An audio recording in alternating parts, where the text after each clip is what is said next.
ദൈവ തിരുനാമത്തിന് മഹത്വം ഉണ്ടാകട്ടെ. അനുഗ്രഹിക്കപ്പെട്ട ഈ നല്ല രാത്രിവേളയിൽ ദൈവസന്നിധിയിൽ നമുക്ക് ഒരുമിച്ച് കടന്നു വന്ന് നമ്മുടെ കർത്താവിനെ സ്തുതിപ്പാനും മഹത്വപ്പെടുത്തുവാനും സർവശക്തനായ ദൈവം ഒരുക്കിയ വിലപ്പെട്ട സാവകാശത്തെ ഓർത്ത് ദൈവത്തിന് മഹത്വം കരയേറ്റുന്നു. ആമേൻ. പ്രാർത്ഥനയോടെ ജോയിൻ ചെയ്തിരിക്കുന്ന എല്ലാ വിലപ്പെട്ട ദൈവമക്കൾക്കും വീണ്ടും വരുന്ന കർത്താവായ യേശു ക്രിസ്തുവിന്റെ നിസ്തുല നാമത്തിലുള്ള സ്നേഹവന്ദനത്തെ ഓർപ്പിക്കുന്നു. വളരെ പ്രാർത്ഥനയോടുകൂടെ നമുക്ക് ദൈവസന്നിധിയിലായിരിക്കാം.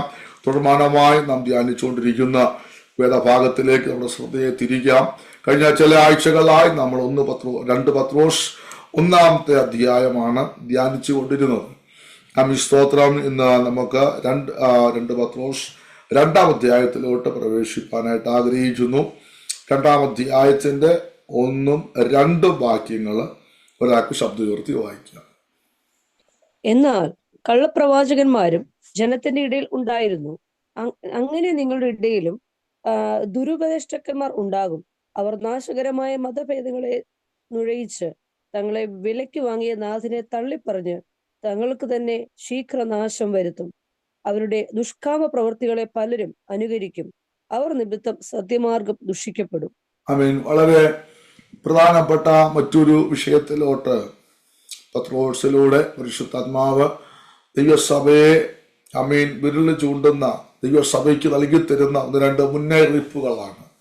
1-ാം അധ്യായത്തിനകത്ത് ജീവനും ഭക്തിക്കും ഉള്ളത് ദിവ്യശക്തി തരുമെന്നും ദിവ്യ സ്വഭാവത്തിന് കൂട്ടാളിയായി തീരണമെന്നും വിശ്വാസത്തോടുകൂടെ വീര്യം, പരിജ്ഞാനം, ഇന്ദ്രിയജയം തുടങ്ങിയവ വർദ്ധിക്കണമെന്നും വിളിയാലുള്ള ആശ തിരിച്ചറിയണമെന്നും സ്തോത്രം ഉത്സാഹമുള്ളവരായി ഫലമുള്ളവരായി തീരണമെന്നും അങ്ങനെ നമ്മൾ ആത്മീയ ജീവിതം കെട്ടിപ്പടുത്ത് മുൻപോട്ട് പോയാൽ ദൈവരാജ്യത്തിലുള്ള പ്രവേശനം ധാരാളമായി ലഭിക്കും എന്നുള്ള ശക്തമായ ദൂതം നൽകി തന്നു.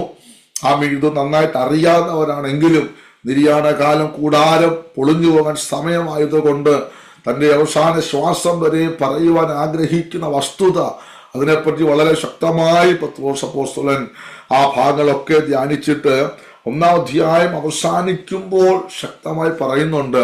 തിരുവെഴുത്തുകൾ ദൈവനിശ്വാസികമാണ്. പരിശുദ്ധാത്മ പ്രവചനം ഒരിക്കലും മനുഷ്യന് ഇഷ്ടത്താൽ വന്നതല്ല, ദൈവത്തിന്റെ കൽപ്പനയാൽ മനുഷ്യർ പരിശുദ്ധാത്മ നിയോഗം പ്രാപിച്ചിട്ട് സംസാരിക്കുന്നതാണ് പ്രവചനം. അപ്പോൾ തന്നെ ഈ ദൈവദാസന്മാരൊക്കെ ദൂത് പറഞ്ഞത്, ശുശ്രൂഷിച്ചത് കെട്ട് കഥകളോ നിർമ്മിത കഥകളൊന്നുമല്ല, മഹിമ കണ്ട സാക്ഷികളായി കർത്താവിൽ നിന്ന് പ്രാപിച്ച ജീവിത അനുഭവത്തോടു കൂടിയാണ് ദൂതുകളൊക്കെ പറഞ്ഞത് നമുക്ക് കാണുവാനായിട്ട് കഴിഞ്ഞു. സ്തോത്രം. അതെല്ലാം പറഞ്ഞിട്ട് എന്തുകൊണ്ടാണ് ഇത്ര ശക്തമായി പിന്നെയും ഈ കാര്യങ്ങൾ ഓർപ്പിച്ചത്? അപകടം സഭയ്ക്കകത്തും മറന്നു കിടപ്പുണ്ട്.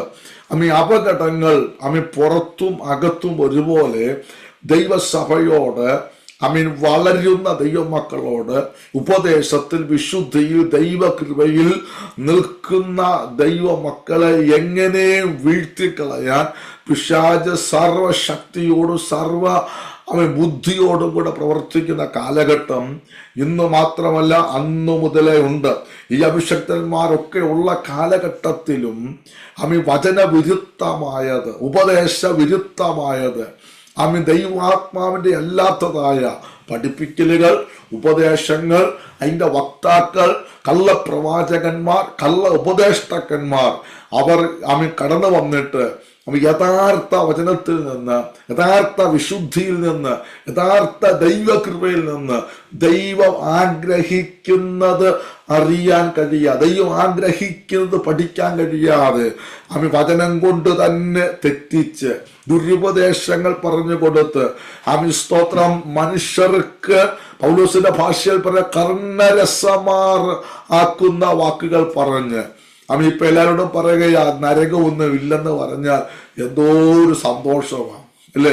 നരകമൊന്നുമില്ല, സ്തോത്ര ലൂയ, പാപം ചെയ്താലൊന്നും കുഴപ്പമൊന്നുമില്ല, കരുണാസമ്പന്നനായ ദൈവമാണ്, നരകം പിശാചിനും അവന്റെ ദൂതന്മാർക്ക് ഉണ്ടാക്കിയത് ദൈവം മനുഷ്യർക്കുള്ളതല്ലെന്നൊക്കെ പറഞ്ഞാൽ പാപത്തെയൊക്കെ നമ്മളൊന്ന് എന്താ പറയേണ്ടത്, നിസ്സാരമാക്കിയൊക്കെ കളഞ്ഞാൽ നമുക്ക് ഒരു വലിയ ഒരു സന്തോഷമാണ്. എന്നാൽ നമ്മൾ കുറവുകൾ ചൂണ്ടിക്കാണിക്കുമ്പോൾ പരിശുദ്ധാത്മാവിനെ ദുഃഖിപ്പിക്കരുത്.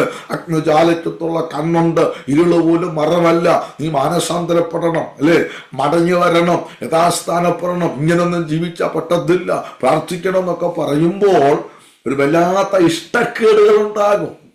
അതുകൊണ്ട് മനുഷ്യരെ പ്രസാദിപ്പിക്കത്തക്ക രീതിയിൽ, മനുഷ്യരെ സന്തോഷിപ്പിക്കത്തക്ക രീതിയിൽ, എന്നാൽ ദൈവത്തിന് ഇഷ്ടത്തിൽ നിന്ന്, ദൈവം ആഗ്രഹിക്കുന്ന ദൈവിക നിലവാരത്തിൽ നിന്ന് ജനത്തെ തെറ്റിച്ച് കളയാനായിട്ട് പിശാചിനാൽ ഉപയോഗിക്കപ്പെടുന്ന രണ്ട് കൂട്ടരാണ് കള്ളപ്രവാചകന്മാരും കള്ള ഉപദേഷ്ടാക്കന്മാരും ദുരുപദേഷ്ടാക്കന്മാർ. ഈ രണ്ട് വ്യക്തികളെ വളരെ ശക്തമായ ദൈവസഭകൾക്കിടയിൽ, സാധുക്കളായ ദൈവമക്കളുടെ ഇടയിലോട്ട് പിശാച് കടത്തി വിട്ടിട്ട് അവരുടെ വാക്കുകളിലും ഉപദേശങ്ങളിലും പഠിപ്പിക്കലുകളിലും ബന്ധിക്കപ്പെട്ട് നശിച്ചു പോകുന്ന ഒരു കൂട്ടം ജനത്തെ മുൻകൂട്ടി കണ്ട് പരിശുദ്ധാത്മാവ് ചില കാര്യങ്ങൾ പഠിപ്പിക്കുന്ന ഭാഗമാണ് 2 പത്രോസ് 2-ാം അധ്യായം.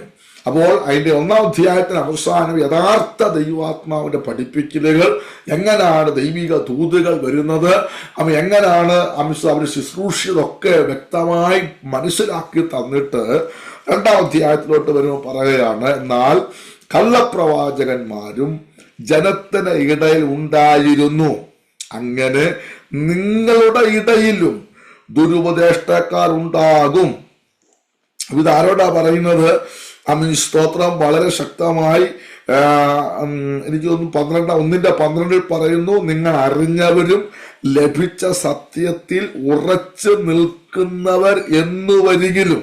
അപ്പോൾ വചനത്തെ മനസ്സിലാക്കി അവർക്ക് ലഭിച്ചിട്ടുണ്ട്, അവരറിഞ്ഞവരാണ്, സത്യത്തിൽ ഉറച്ചു നിൽക്കുന്നവരാണ്. എങ്കിൽ പോലും നിങ്ങളുടെ ഇടയിൽ, ദൈവസഭയ്ക്കകത്ത്, ദൈവമക്കൾ എന്ന് പറയുന്ന കൂട്ടത്തിനകത്ത് അവരെ തെറ്റിക്കാൻ, സത്യത്തിൽ ദൈവിക പരിജ്ഞാനത്തിൽ, വേർപാടിന്റെ, വിശുദ്ധിയുടെ, നിത്യതയുടെ, യേശു ക്രിസ്തുവിന്റെ വെളിപ്പാടൊക്കെ പ്രാപിച്ച് ലോകവും ആ ലോകത്തിന്റെ മോഹങ്ങളെ ഒക്കെ 1-ാം ലേഖനത്തിൽ അധ്യായത്തിൽ പറഞ്ഞതുപോലെ ലോകത്തിന്റെ മോഹത്താലുള്ള നാശമൊക്കെ വിട്ട് ദിവ്യ സ്വഭാവത്തിന് കൂട്ടാളിയായി അങ്ങനെ പരമാർത്ഥതയോടെ വിശുദ്ധിയോടെ ജീവിതം നയിച്ചുകൊണ്ടിരിക്കുന്ന ഒരു കൂട്ടം ജനം ഇങ്ങനെ കൃപയിൽ വളർന്നുകൊണ്ടിരിക്കുമ്പോൾ അവരെ നശിപ്പിക്കാൻ, തകർത്ത് കളയുവാൻ, ഇല്ലാതെയാക്കുവാൻ പിശാച് ഒരുക്കിയെടുക്കുന്ന ആയുധങ്ങളിൽ ഒന്നാണ് കള്ളപ്രവാചകന്മാർ എന്ന് പറയുന്നത്. സ്തോത്രം. പ്രവാചകന്മാർ, നല്ല പ്രവാചകന്മാർ ഉള്ളത് കൊണ്ടാണ് നമുക്കറിയാം ഒറിജിനൽ നോട്ട് ഉണ്ടെങ്കിൽ കള്ള നോട്ട് വരത്തുള്ളല്ലോ. അപ്പോൾ നല്ല പ്രവാചകന്മാരുണ്ട്, അപ്പോൾ തന്നെ അതിലേക്കാൾ ഏറെ കള്ളപ്രവാചകന്മാരുണ്ട്. നമുക്ക് അവർക്കും സ്തോത്രം ആർക്കാ ഭാവിയെ പറ്റി ഒന്ന് അറിഞ്ഞാൽ ഒരു സന്തോഷമില്ലാത്തത്? നാളെ എന്ത് സംഭവിക്കും, അടുത്ത വർഷം ഞാൻ എവിടെ ആയിരിക്കും, എൻ്റെ മക്കൾ എന്ത് പഠിക്കാൻ പോകും, അവരെ കല്യാണം കഴിക്കാൻ പോകുന്ന പയ്യൻ എവിടുന്നുള്ളതായിരിക്കും, ഇതൊക്കെ ഒന്ന് നേരത്തെ അറിയാമെങ്കിൽ എല്ലാവർക്കും ഒരു ഭയങ്കര സന്തോഷമാണ്. ഞാൻ മേടിക്കാൻ പോകുന്ന വീട് എവിടെ ആയിരിക്കും, അടുത്ത വണ്ടി എന്തായിരിക്കും, ഇങ്ങനെ നാളുകളെ പറ്റിയുള്ള എന്തെങ്കിലുമൊക്കെ ഒന്ന് അറിയാൻ കൊതിയില്ലാത്തവരാരും കാണുമെന്ന് എനിക്ക് തോന്നുന്നില്ല. സ്തോത്രം. പ്രവാചകന്മാരൊക്കെ വന്നു കഴിയുമ്പോൾ ആ ആവേശവും സന്തോഷവും ഒക്കെ കാണുമ്പോൾ നമുക്ക് കാണാൻ കഴിയും, എല്ലാവർക്കും ഒരു സന്തോഷമാണ്. പക്ഷെ ഇങ്ങനെ പലതും പറഞ്ഞ് കേട്ടു പോകത്തേ ഉള്ളൂ, പ്രത്യേകിച്ച് ഒരു മാറ്റങ്ങളും ആരിലും സംഭവിക്കുന്നതായിട്ട് കാണത്തില്ല. നമുക്ക് കേൾക്കുമ്പോൾ ഒരു സന്തോഷമൊക്കെ തോന്നും, പക്ഷെങ്കിൽ അതിനേക്കാളൊക്കെ ഉപരിയായി സ്തോത്രം നമ്മുടെ അകത്തും മറഞ്ഞിരിക്കുന്ന കുറവുകൾ, പാപങ്ങൾ, ദൈവത്തിന് നമ്മോട് ഇടപെടാൻ നമ്മൾ പ്രാർത്ഥിച്ചിട്ട് വിടുതലിന് തടസ്സമാകുന്ന വിഷയങ്ങൾ, പാപകാരണമായ വിഷയങ്ങൾ, ഏറ്റുപറയാൻ വിട്ടുപോയ വിഷയങ്ങൾ, ദൈവസന്നിധിയിൽ നീതീകരിക്കപ്പെടേണ്ട വിഷയങ്ങൾ, ഇവയൊക്കെ ആത്മാവിൽ വെളിപ്പെടുത്തി തരുന്നതാണ് യഥാർത്ഥത്തിൽ പ്രവാചകന്റെ ശുശ്രൂഷ. ആമേൻ. സ്തോത്രം. പ്രവാചകൻ ദൈവത്തിങ്കിലേക്ക് അടുപ്പിക്കുന്നവനാണ്. പ്രവാചകൻ ദൈവത്തിങ്കിലേക്ക് നമ്മളെ മടക്കി വരുത്തുന്നതാണ്. ദാവീദിന്റെ അടുക്കൽ നാഥാൻ പ്രവാചകൻ ചെന്ന് അവൻ നിസ്സാരമായി അവൻ മറച്ചു വെച്ച സാരമില്ലെന്ന് വിചാരിച്ച പാപത്തെ അതിന് ഗൗരവത്തോടുകൂടെ ഓർപ്പിച്ചുണർത്തിയതാണ് പ്രവാചകൻ. അതുകൊണ്ടാണ് ആ ദൂത് വെളിപ്പെട്ടപ്പോൾ നിന്റെ സാന്നിധ്യത്തിൽ തന്നെ എടുത്തു കളയരുത്, അല്ലേ, അവന്റെ ആത്മാവിനെ എടുത്തു കളയരുത്, തള്ളിക്കളയരുതെന്ന് പറഞ്ഞ് ആമേൻ ദൈവമേനോട് കരുണയുണ്ടാകണമെന്ന് കരയാൻ കാരണം ആ ദൂതിന്റെ ആഴം വെളിപ്പെട്ടപ്പോഴാണ്. സ്തോത്രം. വെളിപ്പാട് പുസ്തകത്തിൽ എഫെസോസ് മുതലായ 7 സഭകൾക്ക് ദൂത് എഴുതുമ്പോൾ അവിടെ എല്ലാം കാണാൻ കഴിയുന്ന കാര്യം ആ സഭയുടെ ചെയ്ത കാര്യവും അപ്പോൾ തന്നെ എവിടെയാണ് പരാജയപ്പെട്ടതെന്നും എടുത്തു കാണിക്കുന്നുണ്ട്. ആദ്യ സ്നേഹം വിട്ടുപോയി എന്ന കുറവ് നിന്നെ പറ്റി പറയാനുണ്ട്. നീ മാനസാന്തരപ്പെട്ട് ആദ്യത്തെ പ്രവൃത്തി ചെയ്യുക, ഇല്ല ഞാൻ വരും, നിന്റെ നിലയിൽ നിന്ന് നിലവിളക്ക് നീക്കിക്കളയും. ജയിക്കുന്നവൻ അവൻ ഓരോ സഭയെ പറ്റിയും അവരുടെ അകത്ത് എവിടെയാണ് ക്രമീകരിക്കപ്പെടേണ്ടത്, എവിടെയാണ് മടങ്ങി വരേണ്ടത്, ഏത് വിഷയമാണ് അവൻ ദൈവഹിതമല്ലാതെ ചെയ്തുകൊണ്ടിരിക്കുന്നത്, ഇങ്ങനെ വാണിംഗ്സ് കൊടുത്തിട്ട് ദൈവത്തിലേക്ക് മടക്കി വരുത്തുന്നത് അവൻ യഥാർത്ഥ പ്രവാചക ശുശ്രൂഷയുടെ ഒരു അനുഭവമാണെന്നുള്ളത് ദൈവമക്കൾ തിരിച്ചറിയണം. അപ്പോൾ ശ്രദ്ധിച്ചാട്ട് ആമേൻ ഇവിടെയും ആമേൻ സ്തോത്രം കള്ളപ്രവാചകന്മാരുടെ ഒരു നിയന്ത്രണം, ഒരു തിരത്തള്ളൽ എന്ന് പറഞ്ഞതുപോലെ ആ കാലഘട്ടത്തിൽ ഉണ്ടായിരുന്നു എന്നുള്ളത് ദൈവമക്കൾ മനസ്സിലാക്കണം. മത്തായിയുടെ സുവിശേഷം എടുത്താട്ടെ. മത്തായിയുടെ സുവിശേഷം 7-ാം അധ്യായം അതിന്റെ 15 വാക്യങ്ങൾ ഒന്ന് വായിച്ചാട്ടെ.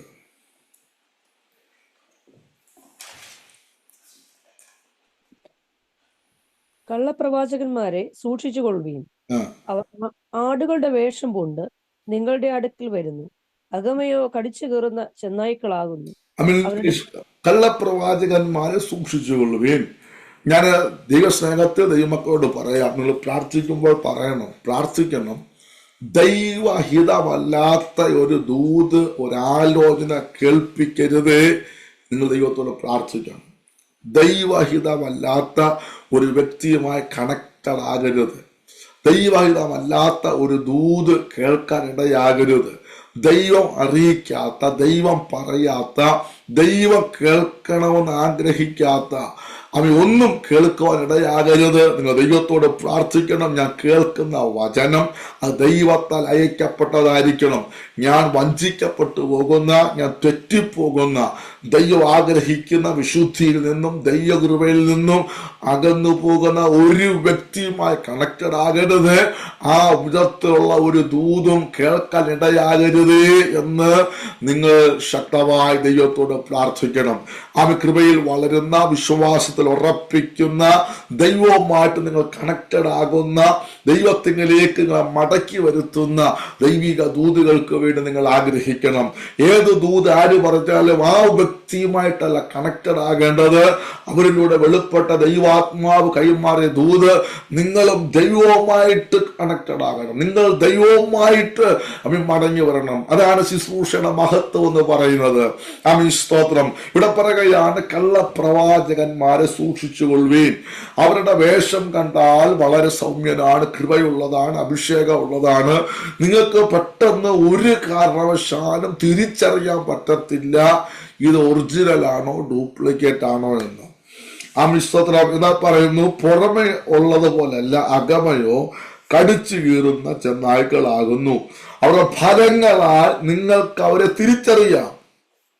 മുള്ളുകളിൽ നിന്ന് മുന്തിരിപ്പഴവും ഞെരിഞ്ഞിലുകളിൽ നിന്ന് അത്തിപ്പഴവും പറിക്കാറുണ്ടോ? നല്ല വൃക്ഷമൊക്കെയും നല്ല ഫലം കായ്ക്കുന്നു, ആകാത്ത വൃക്ഷമോ ആകാത്ത ഫലം കായ്ക്കുന്നു. സ്തോത്രം. ആമീൻ. അപ്പോൾ ഈ കള്ളപ്രവാചകന്മാർ തിരിച്ചറിയുന്നത് പ്രവചനം കൊണ്ടല്ല. ഒരു ശുശ്രൂഷകനെയും നിങ്ങൾ അളക്കുന്നത് പ്രസംഗം കൊണ്ടാകരുത്, ശുശ്രൂഷ കൊണ്ടാകരുത്. വ്യക്തിപരമായ ജീവിതം, കുടുംബ ജീവിതം, സംസാരം, രീതികൾ, ഇടപാടുകൾ, അവിടെയെല്ലാം ഫലം കൊണ്ട് തിരിച്ചറിയണം. പുറമെയുള്ള അരമണിക്കൂർ, 1 മണിക്കൂർ പ്രസംഗം കൊണ്ടല്ല തിരിച്ചറിയേണ്ടത്, ആത്മാവിനാൽ തിരിച്ചറിയണം. 1 യോഹന്നാൻ 4-ാം അധ്യായം അതിന്റെ 1-ാമത്തെ വാക്യം വെച്ച് 1 യോഹന്നാൻ 4-ാം അധ്യായം. ുള്ളവരെ, കള്ളപ്രവാചകന്മാർ പലരും ലോകത്തിലേക്ക് പുറപ്പെട്ടിരിക്കാൻ ഏതാത്മാവിനെയും വിശ്വസിക്കാതെ ആത്മാക്കൾ ദൈവത്തിൽ നിന്നുള്ളവയോ എന്ന് ശോധന ചെയ്യുവിൻ. ഏതാത്മാ? അപ്പോ പല ആത്മാ. അതുകൊണ്ട് നിങ്ങൾ സൂക്ഷിക്കണം. ദൈവത്തിന്റെ ആത്മാവിലൂടെ അല്ലാത്ത നല്ല പ്രാസവൊപ്പിച്ച് നല്ല ഭംഗിയായി ഭാവി ഭൂതവർത്തമാനകാലം പറയുന്ന ശുശ്രൂഷകളുണ്ട്. പക്ഷെ വിഷയം ആത്മാവേതാണ് തിരിച്ചറിയണം.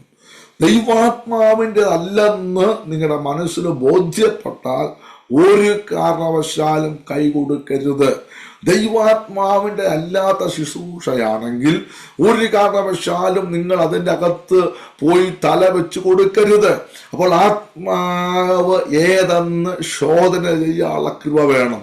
ഒന്നുകൂടെ പറയുക, ഡിസേണിങ് സ്പിരിറ്റ് ഉണ്ടാകണം.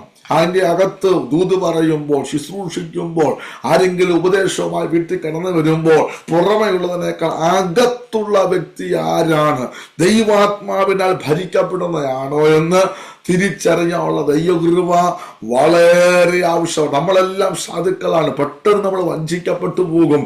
നമ്മൾ ഇന്നലത്തെ 2 കാര്യം പറയുമ്പോഴത്തേക്ക് നമ്മൾ വീണു പോകും. ആ വിശ്വത്തിൽ പണ്ട് സംഭവിച്ച 1-2 കാര്യങ്ങൾ പറയുമ്പോഴത്തേക്ക് നമ്മൾ പിന്നെ അന്ധമായിട്ട് വിശ്വസിച്ചു പോകും. രാത്രികാലം പ്രിയരെ, വഞ്ചിക്കപ്പെട്ടു പോകരുത്. ആത്മാക്കളേതെന്ന് ശോധന ചെയ്യണം. അതുകൊണ്ട് പ്രാർത്ഥിച്ചോണം. ഒന്നുകൂടെ പറയട്ടെ, കർത്താവേ, ദൈവഹിതമല്ലാത്ത ഒരു ദൂതും കേൾപ്പാനിടയാകരുത്. ദൈവാത്മാവിന്റെ അല്ലാത്ത ഒരു ശുശ്രൂഷകന്മാരുമായി ഞാൻ കണക്റ്റഡ് ആകരുത്. ഇത് വളരെ ശക്തമായ കാരണം ഒരുപാട് ദുരന്തങ്ങൾ കണ്ടിട്ടുണ്ട്, ഒരുപാട് തകർച്ചകൾ കണ്ടിട്ടുണ്ട്. വളരെ വിശ്വസിച്ച്, വളരെ ഹല്ലേലൂയ സ്തോത്രം, എല്ലാ വിധത്തിലും ഉൾക്കൊണ്ട് ഒരു വിടുതൽ കിട്ടുമെന്ന് വിചാരിച്ച് വിശ്വസിച്ച് ഭവനത്തിൽ കൊണ്ട് താമസിപ്പിച്ച് തകർന്നുപോയ കുടുംബങ്ങൾ എത്രയോ ഉണ്ട്. അവിശ്വസ്തകൾ വന്ന് വിശ്വാസം കടന്നുപോയ എത്രയോ പേരുണ്ട്. കുടുംബങ്ങളെ തമ്മിൽ തകർത്ത എത്രയോ അനുഭവങ്ങളുണ്ട്. പ്രിയരെ, അന്ത്യകാലഘട്ടമാണ്. അത് വല്ലാത്തൊരു കാലഘട്ടമാണ്. അതുകൊണ്ട് നമ്മൾ കൃപയിൽ വളരുമ്പോൾ, വിശ്വാസത്തിൽ വളരുമ്പോൾ, ദൈവത്തിന് അവൈലബിൾ ആയി തീരാൻ നാം പദ്ധതികൾ ഒരുക്കുമ്പോൾ, നാം പ്രതീക്ഷിക്കുന്ന പല കോണുകളിൽ നിന്നും പലതും കയറി വരുമ്പോൾ, ഏത് ദൂതുകളെയും ആലോചനകളെയും പ്രാർത്ഥിച്ചാത്മാവിൽ വിവേചിച്ചിട്ട് സ്തോത്രം പറയാവൂ. എന്നിട്ട് മാത്രമേ കൈ കൊടുക്കാവൂ. നിങ്ങൾ ബന്ധിക്കപ്പെട്ടു പോകരുത്. അതുകൊണ്ട് പത്രോസ് സ്തോത്രം ഇവിടെ ഓർപ്പിക്കുന്ന കാര്യങ്ങൾ വളരെ വിലപ്പെട്ട വിഷയങ്ങളാണ്. കള്ളപ്രവാചകന്മാർ നിങ്ങളുടെ ഇടയിൽ ഉണ്ടാകും. നമുക്കറിയാവുന്ന ഭാഗമാണെങ്കിലും 1-2 കാര്യം പറഞ്ഞങ്ങ് പോകാം. 1 തീമോഥെയോസ് 4-ാം അധ്യായം അതിന്റെ 1-ാമത്തെ വാക്യം കൊണ്ടൊന്ന് വായിച്ചു. 1 തീമോഥെയോസ് 4:1.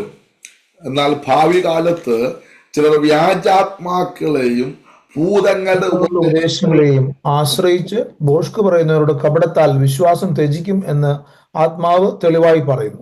വ്യാജാത്മാക്കൾ. അപ്പൊ ദൈവാത്മാവിന്റെ അല്ലാത്ത വ്യാജാത്മാവിന്റെ ശുശ്രൂഷകളുണ്ട്. നമുക്ക് തിരിച്ചറിയത്തില്ല. പ്രസംഗവും അത്ഭുതവും അടയാളങ്ങളൊക്കെ കാണുമ്പോൾ ഞാൻ കഴിഞ്ഞ ദിവസം ഓർപ്പിച്ചതുപോലെ നമുക്ക് തന്നെ വിശ്വസിക്കാൻ പറ്റത്തില്ല ഇത് ഏതാ ശരി ഏതാ തെറ്റെന്ന്. അവൻ നമ്മളെ അട്രാക്ട് ചെയ്യുന്ന ഫോളോവേഴ്സിനെ വേണ്ട വിശ്വസിപ്പിക്കത്തക്ക രീതിയിൽ പല കാര്യങ്ങൾ ചെയ്യും. അടയാളങ്ങളും അത്ഭുതങ്ങളും ഒക്കെ സംഭവിക്കും. ഭാവിയും ഭൂതി വർത്തമാനമൊക്കെ അവർ പ്രവചിക്കും. ഇത് കേൾക്കുമ്പോൾ നമ്മൾ വിചാരിക്കും ഇതാണ് ശരിയെന്ന് പറയും. പക്ഷെങ്കിൽ പറയുന്നു വ്യാജാത്മാക്കൾ ഭൂതങ്ങൾ ഉപദേശം ആശ്രയിച്ച് പോഷകവരെ കപടത്താൽ വിശ്വാസം ത്യജിക്കും. എല്ലാം സ്തോത്രം ത്യജിച്ചു കളയും. ഇതാണല്ലത്, വെറുതെ ഇവിടെ കിടന്നിങ്ങനെ ഉപവസിക്കണം, പ്രാർത്ഥിക്കണം, ആരാധിക്കണം. സ്തോത്രം ഇതിനേക്കാളൊക്കെ എത്ര നല്ലതുണ്ട്. അവിടെ ചെന്ന് എന്തൊരു രോഗശാന്തിയാണ്, എന്തൊരു അത്ഭുതങ്ങളാണ്, എന്തൊരു വിടുതലുകളാണ്, എന്തോ ആൾക്കാരാണ്, എന്തോ ഫോളോവേഴ്സ് ആണെന്നൊക്കെ പറഞ്ഞ് നമ്മൾ പലപ്പോഴും ദൈവം വെളിപ്പെടുത്തി തന്ന വിശുദ്ധിയുടെ ഉപദേശം വേണ്ടെന്ന് വെക്കത്തക്ക രീതിയിൽ ഒരുപാട് പേരെ വശീകരിച്ചു കൊണ്ടുപോയിക്കൊണ്ടിരിക്കുക. പ്രിയപ്പെട്ടവരെ, വ്യാജാത്മാക്കളുടെയും ഭൂതങ്ങളുടെ ഉപദേശങ്ങളെ ആശ്രയിച്ച് ശുശ്രൂഷിക്കുന്ന ഒരു വലിയ ശക്തി വളരെ ശക്തിയോടെ ലോകം മുഴുവൻ വ്യാപരിച്ചു കൊണ്ടിരിക്കുകയാണ്. അമിസ്വതം വിശുദ്ധിക്കൊന്നും യാതൊരു വിലയില്ലാത്ത, എങ്ങനെ കൊട്ടിപ്പാടി എങ്ങനെയും ആരാധിക്കുന്ന ഒരു സമ്പ്രദായത്തിലോട്ട് വന്നുകൊണ്ടിരിക്കുകയാണ്. ജനത്തിന്റെ ഇഷ്ടമനുസരിച്ച്, ജഡത്തിന്റെ ആഗ്രഹം അനുസരിച്ച് എല്ലാ അതിർവരമ്പുകളും ബ്രേക്ക് ചെയ്ത് അതിന് ഒത്ത വാക്യങ്ങളെല്ലാം കൊണ്ടുവന്ന് പഠിപ്പിച്ച് ആ വിധത്തിൽ പോകുന്ന പല സംവിധാനങ്ങൾ ഉണ്ടെന്നുള്ളത് ദൈവമക്കൾ തിരിച്ച്. അതുകൊണ്ട് ശാന്തമായി നിങ്ങളുടെ പ്രാർത്ഥന മുറിയിൽ നിങ്ങൾ പ്രാർത്ഥിക്കണം. കർത്താവേ, പലതും കേൾക്കുന്നുണ്ട്, പലതും അറിയുന്നുണ്ട്, പലരുമായിട്ട് കണക്റ്റഡ് ആണ്. ദൈവാത്മാവിന്റെ അല്ലാത്ത, ദൈവനിയോഗമല്ലാത്ത ഒരു ശുശ്രൂഷകന്മാരുമായി കണക്റ്റഡ് ആകരുതെന്ന് നിങ്ങൾ ശാന്തമായി പ്രാർത്ഥിച്ചോണം. ആമേൻ. മത്തായിയുടെ സുവിശേഷം 24-ാം അധ്യായം 24 കള്ളക്രിസ്തുക്കളും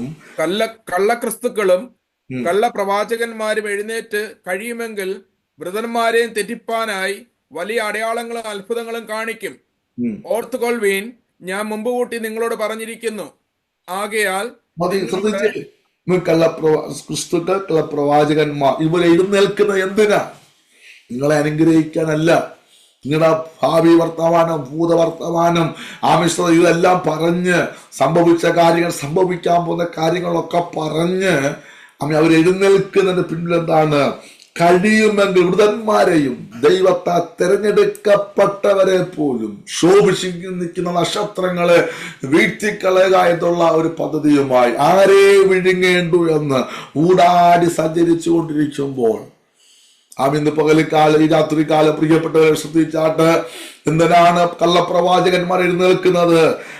കഴിയുവതും വൃതന്മാരെ, ദൈവത്തോട് ചേർന്നിരിക്കുന്ന, എലക്റ്റഡ് ആയിരിക്കുന്ന പലരെയും ഇങ്ങനെ വലിയ അടയാളങ്ങളും അത്ഭുതങ്ങളും കാണിക്കും. നിങ്ങൾ വിശ്വസിക്കത്തക്ക രീതിയിൽ, നിങ്ങൾ ഹൃദയം കൊണ്ട് അംഗീകരിക്കത്തക്ക രീതിയിൽ. സ്തോത്രം. ആ വിധത്തിലുള്ള പലതും കേൾപ്പിച്ചും പറയിപ്പിച്ചും നിങ്ങളെ തെറ്റിച്ചു കളയും. വീണുപോകരുത്. അത്ഭുതങ്ങൾ കണ്ട് വീണുപോകരുത് കേട്ടോ. അടയാളങ്ങൾ കണ്ട് വീണുപോകരുത്. സ്തോത്രം. നമ്മളെ സംബന്ധിച്ചിടത്തോളം നിങ്ങളൊരു കാര്യം മനസ്സിലാക്കണം. ഞാൻ പലപ്പോഴും പ്രിയപ്പെട്ടവർ സംസാരിക്കുക പറയാറുണ്ട്, ഇനി ഒരു രോഗം സൗഖ്യമാകുമ്പോൾ അല്ല നമ്മൾ വിശ്വസിക്കുന്നത് യേശു ദൈവമാണെന്ന്. ആണോ? ഇനി ഒരു പുതിയ വീട് കിട്ടുമ്പോൾ ആണോ വിശ്വസിക്കുന്നത് യേശു ദൈവമാണെന്ന്? ഈ ശരീരം ജഡമാണ്, മണ്ണാണ്, ഇത് മണ്ണിലോട്ട് പോകേണ്ടതാണ്. ഇന്ന് പ്രാർത്ഥിച്ച് രോഗം സൗഖ്യമായി ഒരു മുട്ടുവേദന മാറിയാൽ നാളെ അടുത്ത നടുവേദന ഉണ്ടാകും. ഇത് ദ്രവത്വമുള്ളതാണ്, ഇത് ശഹിക്കുന്നതാണ്, ഇത് താഴ്ചയുടെ ശരീരമാണ്. ഇത് പ്രായം കൂടുന്തോറും ബലഹീനമാകത്തേ ഉള്ളൂ. അതുകൊണ്ട് ഈ മണ്ണിന്റെ വിടുതലിന് വേണ്ടി നമ്മൾ കിടന്ന് തലപുകയരുത്. നമുക്ക് വെച്ചിരിക്കുന്ന ശുശ്രൂഷ തികയുന്നിടം വരെ ഇതിനെ പരിപാലിക്കാൻ ദൈവം ശക്തനാ. ഷുഗർ ഉണ്ടേലും മറ്റ് എന്തൊക്കെ പ്രശ്നമുണ്ടേലും നമ്മളിലൂടെ പൂർത്തീകരിക്കേണ്ട ദൈവിക ശുശ്രൂഷ തികയ്ക്കുന്നിടം വരെ ഇതിനെ ബലപ്പെടുത്താൻ ദൈവം വിശ്വസ്തനാണ്. സ്തോത്രം. അതുകൊണ്ട് എന്തെങ്കിലും ഒരു അടയാളം അത്ഭുതങ്ങളെ കണ്ടിട്ടല്ല നാം വിശ്വസിക്കുന്നത്. നമ്മൾ വിടുവിച്ചാലും ഇല്ലെങ്കിലും സൗഖ്യമായില്ലെങ്കിലും നമുക്ക് നല്ല ഉറപ്പുണ്ട്. നാം സേവിക്കുന്ന ദൈവം സർവശക്തനാണ്, അവൻ വിശ്വസ്തനാണ്, അവൻ രാജാതി രാജാവാണ്, അവൻ നിത്യദൈവമാണ്. സ്തോത്രം. ഹല്ലേലൂയ. അതുകൊണ്ട് അത്ഭുതങ്ങളുടെ പേര് പറഞ്ഞ് നിങ്ങൾ ചാഞ്ചാടിപ്പോക. വചന വിരുദ്ധമായത് എന്ത് കണ്ടാലും നിങ്ങൾ ഒറ്റയ്ക്ക് നിൽക്കേണ്ടി വന്നാലും വിശ്വാസത്തിന് വേണ്ടി, വചനത്തിന് വേണ്ടി നിലനിൽക്കണം. വചന വിരുദ്ധമായ ഒന്നിലോട്ടും ഹൃദയം ചാഞ്ചാടരുത്. 3000 പേര് സ്നാനപ്പെട്ടത് ഒരു അത്ഭുതവും കണ്ടിട്ടല്ല, വചനം കേട്ട് കുത്തുകൊണ്ടു. ഇനി ഞങ്ങൾ എന്ത് ചെയ്യണം ചോദിച്ചപ്പോൾ 3000 പേര് സ്നാനപ്പെട്ട് സഭയോട് ചേരുവാനിടയായി തീർന്നു. അപ്പോസ്തല പ്രവൃത്തികൾ നിങ്ങൾ മുഴുവൻ വായിച്ചു നോക്കുമ്പോൾ അത്ഭുതങ്ങൾ ഉണ്ടെങ്കിൽ പോലും അധികം പേർ വചനം കേട്ടാണ് വിശ്വസിച്ചത്. അത്ഭുതങ്ങൾക്കെതിരല്ല ഞാൻ തിരുവെഴുത്ത് പറയുന്നുണ്ട്. കർത്താവ് അവരോട് പ്രവർത്തിച്ച് അടയാളങ്ങളാൽ വചനത്തെ ഉറപ്പിച്ചു. എന്തിനാണ് അത്ഭുത അടയാളം? അയക്കപ്പെട്ട വചനം യേശു ക്രൂശിക്കപ്പെട്ട ദൈവം, അവൻ ഉയർത്തെഴുന്നേറ്റ കർത്താവ്, അവൻ ജീവിക്കുന്ന ദൈവം, അവൻ സൗഖ്യമാക്കുന്നവൻ, അവൻ വിടിവിക്കുന്നവൻ, അവൻ വീണ്ടും വരുമെന്ന് പ്രസംഗിക്കുമ്പോൾ യേശു ജീവിക്കുന്ന ദൈവമെന്ന് ഉറപ്പിക്കേണ്ടതിന്, വചനം പ്രസംഗിച്ച വചനം ഉറപ്പിക്കേണ്ടതിന് അടയാളങ്ങളാൽ യേശു വചനത്തെ ഉറപ്പിച്ചു. വചനം പ്രസംഗിക്കുക, വചനം പറയുക, ആ വചനത്തിന്റെ ഉറപ്പിന് വേണ്ടി ദൈവ അത്ഭുതങ്ങൾ ഇന്നും ചെയ്യും. ദൈവം ഇന്നും അടയാളങ്ങൾ ചെയ്യും. ദൈവം ഇന്നും രോഗികളെ സൗഖ്യമാക്കും, ഇന്നും ഭൂതങ്ങളെ പുറത്താക്കും. എന്തിനു വേണ്ടിയാണ്? വചനത്തെ ഉറപ്പിക്കുവാൻ. അവന്റെ വചനം അധികാരമുള്ള വചനമെന്ന് ഉറപ്പിപ്പാൻ. അതുകൊണ്ട് അമിസ്തോത്രം, കള്ളപ്രവാചകന്മാർ, വ്യാജാത്മാക്കളുടെ ഉപദേഷ്ടാക്കന്മാർ എഴുന്നേൽക്കുന്ന എന്തിനാ? സ്തോത്രം. നമ്മുടെ ഒരു ഭവനത്തിൽ ഒരു ദൈവദാസൻ കടന്നു വന്നു. വളരെ ശക്തമായ ദൂതുകളൊക്കെയാണ് പറയുന്നത്. ആ വീട്ടിലെ പ്രിയപ്പെട്ടവരും അവിടുത്തെ കുഞ്ഞുങ്ങളൊക്കെ ഒത്തിരി ഡിപ്പെൻഡഡ് ആയിപ്പോയി. എന്ത് ചോദിച്ചാലും എന്ത് പറഞ്ഞാലും അവരുടെ ആ ദൂതില്ലാതെ ഒരു തീരുമാനം എടുക്കത്തില്ല. പിന്നെ ആ വീട്ടിലെ എല്ലാ കാര്യത്തിനും ഒരു ആലോചനക്കാരനായിട്ട് മാറി. ഏത് പേഴ്സണൽ കാര്യത്തിനകത്തും തീരുമാനം എടുക്കുന്ന വ്യക്തികളായിട്ട് ഒരു മാറ്റപ്പെടുവാനിടയായിത്തീരും. ഒരു ഭവനത്തിൽ ഇതുപോലെ സ്തോത്രം വളരെ വിശ്വസിച്ചു, ആഗ്രഹിച്ചു. സ്തോത്രം ഇങ്ങനെ നല്ല ദൂതുകളൊക്കെ ആയിരുന്നു. അവരുടെ എന്തെങ്കിലും ഒരു പ്രയാസഭാരമൊക്കെ വരുമ്പോൾ പെട്ടെന്ന് വിളിക്കും, ദൂതുകളൊക്കെ പറയും. അങ്ങനെ ഒരിക്കൽ വീട്ടിൽ വന്നപ്പോഴത്തേക്ക് അദ്ദേഹം പറഞ്ഞു, അദ്ദേഹത്തിന്റെ ഭാര്യ മരിച്ചുപോയി. എല്ലാവർക്കും ഭയങ്കര സങ്കടമായിപ്പോയി, വിഷമമായിപ്പോയി. സ്തോത്രം നമുക്ക് തന്നെ ഒരു സങ്കടം പോയി. അത്രയ്ക്കും നല്ലൊരു ശുശ്രൂഷകനാണ്. സ്തോത്രം. അത് കഴിഞ്ഞിട്ട് വേറെ കിട്ടുകയും ചെയ്തെന്ന് പറഞ്ഞു. അപ്പോൾ ഒരു 6-7 മാസത്തിനിടയ്ക്ക് വന്ന സംഭവമാണ്. നമ്മളിതെല്ലാം വിശ്വസിച്ചു. ഇങ്ങനെ ഇരിക്കുമ്പോഴാണ് പിന്നീട് അറിയാൻ പറ്റുന്നത് ആദ്യത്തെ ഭാര്യ മരിച്ചിട്ടുമില്ല, ഒന്നും സംഭവിച്ചിട്ടില്ല. സ്തോത്രം. ശുശ്രൂഷയുടെ ആധിക്യ നിമിത്തം ഇടയ്ക്ക് കയറി വന്ന ഒരാളെ കൂടെ കൂട്ടി പൊറുതി കൂട്ടി ആ ശുശ്രൂഷയിൽ ഇപ്പം പൊക്കോണ്ടിരിക്കുകയാണ്. സ്വന്തം ഭാര്യ ജീവിച്ചിരിക്കുമ്പോൾ ഈ ഒരു അവിശ്വസ്ത കണ്ടിട്ട് ഇദ്ദേഹത്തിന്റെ കൂടെ നടന്ന ഒരു ദൈവവൈതൽ വിശ്വാസത്തിൽ നിന്ന് പോലും പോകത്തക്ക രീതിയിൽ ആ ഒരവസ്ഥയിലോട്ട് പോയി. നാട്ടിലുള്ള സംഭവം പറയുന്ന പേരുന്നാളൊന്നും പറയുന്നില്ല. സ്തോത്രം. പക്ഷെ ഇപ്പോഴും ഭയങ്കര ശുശ്രൂഷയാണ്. അറിയപ്പെട്ട വ്യക്തികളാണ്. എന്റെ പൊന്നു പ്രിയപ്പെട്ടവര്, വൃക്ഷത്തെ ഫലം കൊണ്ട് തിരിച്ചറിയണം. സ്തോത്രം. ഇവരെല്ലാം പല ഗിമിക്സും കാണിക്കും. അതുകൊണ്ട് ഒത്തിരി ദൂതൊന്നും കേട്ടില്ലേലും വിളിച്ചവൻ ദൈവമാണ്. സമയമാകുമ്പോൾ നിങ്ങളെ ഉയർത്താൻ ദൈവശക്തനാണ്. നിങ്ങൾക്കറിയേണ്ട ദൂത് നിങ്ങൾ ആരെയും വിളിച്ചില്ലേലും നമ്മൾ പോലും അറിയാതെ അതിന് വിടുന്ന വ്യക്തികളെ ദൈവം നിങ്ങളെ വീട്ടിൽ അയക്കും. വചനത്തിലൂടെ ദൈവം സംസാരിക്കും.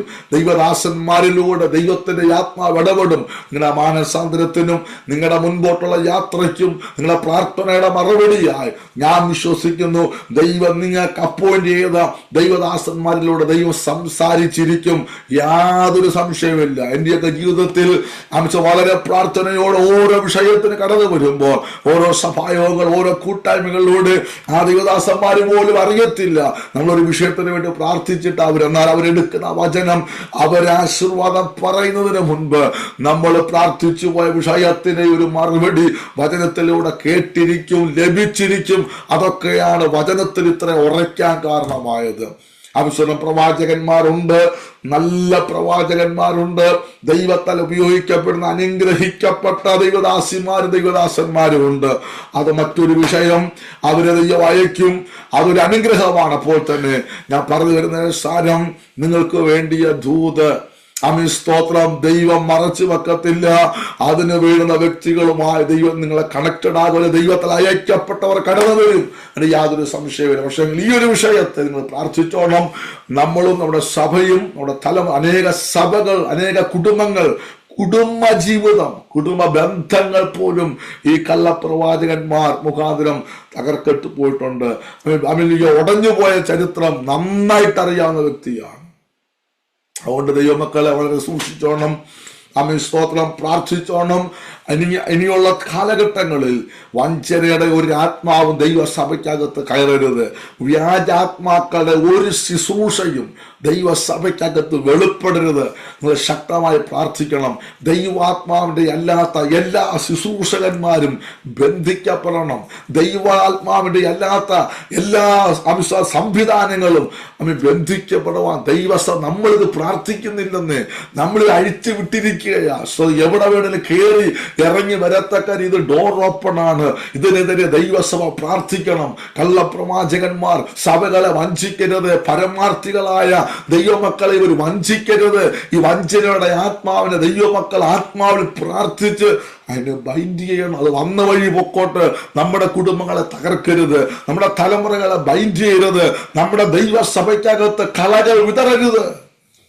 അതുകൊണ്ട് ശക്തമായി ദൈവമക്കൾ പ്രാർത്ഥിക്കേണ്ടത് വളരെ ആവശ്യമാണ്. സ്തോത്രം. മത്തായിയുടെ സുവിശേഷം 13-ാം അധ്യായം 22-ാമത്തെ വാക്യം. കള്ളപ്രവാചകന്മാരും എഴുന്നേറ്റ് കഴിയുമെങ്കിൽ വൃതന്മാരെയും തെറ്റിപ്പാനായി അടയാളങ്ങളും അത്ഭുതങ്ങളും കാണിക്കും. നിങ്ങളോ സൂക്ഷിച്ചുകൊള്ളുവീൻ. ഞാൻ എല്ലാം നിങ്ങളോട് മുൻകൂട്ടി പറഞ്ഞുവല്ലോ. മർക്കോസാ വായിച്ച്. കുഴപ്പമില്ല, അത് നല്ലൊരു വാക്യം തന്നെ വായിച്ചു. മുള്ളിനിടയിൽ വിതയ്ക്കപ്പെട്ടത് ഒരുത്തൻ വചനം കേൾക്കുന്നുവെങ്കിലും ഈ ലോകത്തിന്റെ ചിന്തയും ധനത്തിന്റെ വഞ്ചനയും വചനത്തെ ഞെരുക്കിയിട്ട് നിഷ്ഫലനായി തീരുന്നതാകുന്നു. ആമേൻ. ശ്രദ്ധിച്ച് ആമേൻ. ദൈവത്തിന്റെ വചനമായിട്ട് പറയുമ്പോൾ ആമേൻ സ്തോത്രം, ഈ ലോകത്തിന്റെ ചിന്തകൾ കടന്നു വന്ന് വളരേണ്ട വചനത്തെ ഞെരുക്കിക്കളയുന്ന ഒരവസ്ഥയോടെ പറയുന്നുണ്ട്. അപ്പോൾ പിശാചിന്റെ ഒരു പദ്ധതിയാണ് ആമേൻ സ്തോത്രം, യഥാർത്ഥ വചനത്തിലൂടെ ദൈവമക്കൾ വളരരുത്. യഥാർത്ഥ വചന വെളിപ്പാട് ഹൃദയത്തിനകത്ത് കത്തരുത്. ദൈവം ആഗ്രഹിക്കുന്ന വിശുദ്ധിയിൽ, ദൈവം ആഗ്രഹിക്കുന്ന ദൈവകൃപയിൽ വളരരുത്. അവര് എങ്ങനെയും തെറ്റിച്ച് കളയണം. അതിനുവേണ്ടി പിശാച് ഉപയോഗിക്കുന്ന പദ്ധതികൾ പലതുണ്ട്. ഇവിടെ ഒന്നാണ് കള്ളപ്രവാചകന്മാർ, മറ്റൊന്നാണ് അയക്കപ്പെടുന്ന വചനത്തെ നിഷ്ഫലമാക്കി കളയുന്ന ചിന്തകൾ. അത് മറ്റൊരു കുറച്ചുകൂടെ കഴിയുമ്പോൾ ആ ഭാഗത്തോട്ട് വരാം. ഞാൻ മുൻപോട്ട് പോകാനായിട്ട് ആഗ്രഹിക്കുകയാണ്. സ്തോത്രം.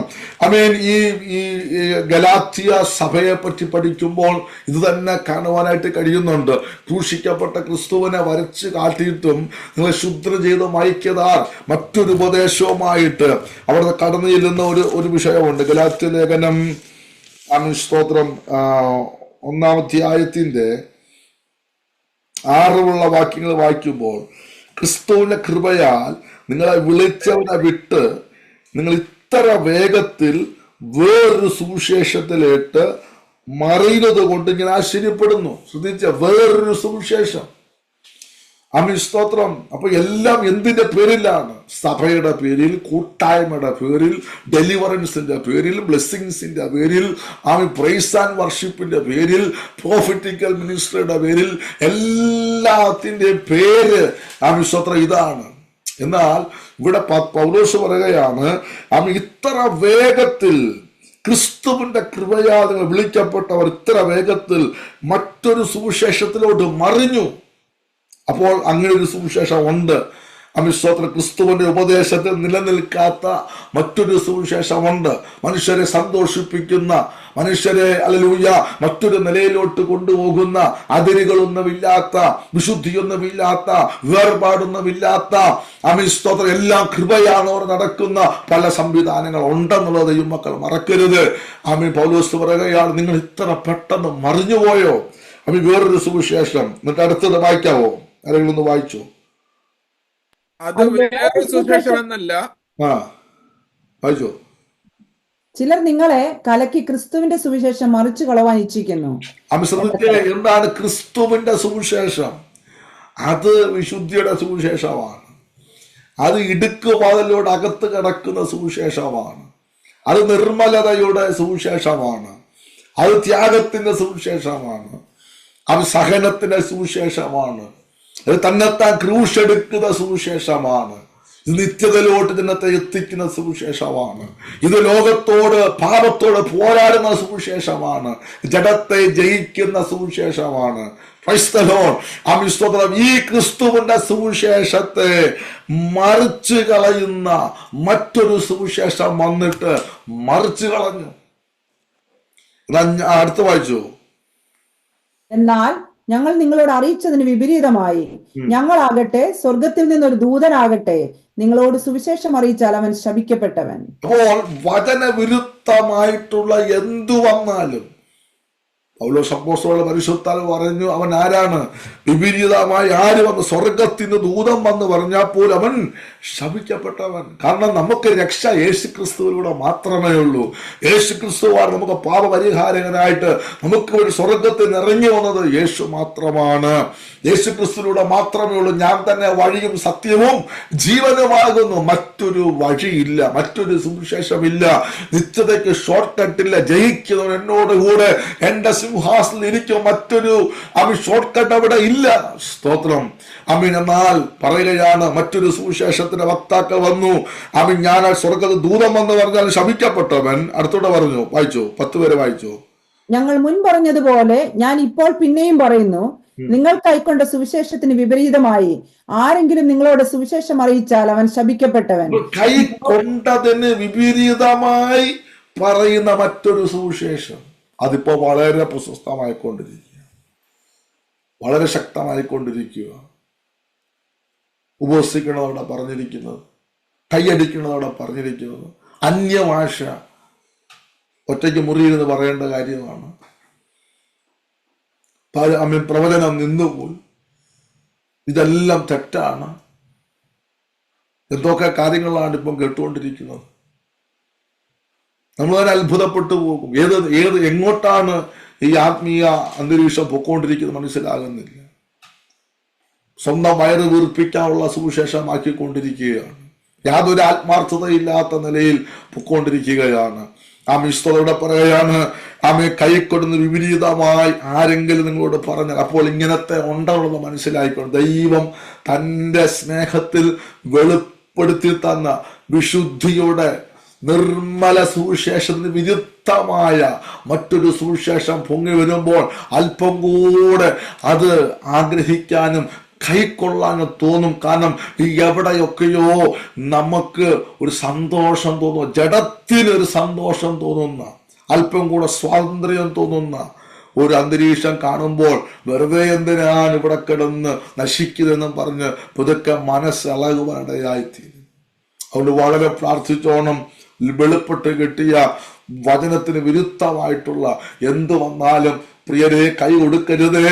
ഒറ്റയ്ക്ക് നിൽക്കേണ്ടി വന്നാലും സത്യത്തിന് വേണ്ടി ഒരിക്കൽ വിശുദ്ധന്മാർക്ക് വേണ്ടി ഫലമേൽപ്പിച്ച അതിവിശുദ്ധ വിശ്വാസത്തിന് വേണ്ടി പോരാടണം. പാപത്തോട് കോംപ്രമൈസ് ചെയ്യരുത്, ലോകത്തോട് കോംപ്രമൈസ് ചെയ്യരുത്.